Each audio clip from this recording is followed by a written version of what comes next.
দূরে দাঁড়িয়ে রয়েছে ফোন খেতে। এগুলো খায় নাকি? এগুলো খায়, এগুলো জঙ্গলি পাতাগুলো খায়। তুমি দেখিনি আমি জঙ্গলি পাতা খেতে। রান্না বাড়ি কিছু নেই, আর আমার এই রোদ্দুরের মধ্যে সব কিছু খাচ্ছে।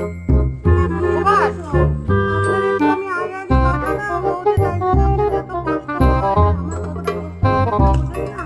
এখানে একটা শাক আছে, এখানে রোদ্দুরে শাক না করে পুরোই নিয়ে যান না, পুরোই খেয়ে নেবো। গোয়াল খায় নাকি? হ্যাঁ খায়, বলে বলে সব কিছু খায়। কে বলছে খাবে না? এইসব কেটে নিয়ে যান, কেটে কেটে নিয়ে তারপরে হ্যাঁ এই যে এইগুলো খায়, এগুলো খায়।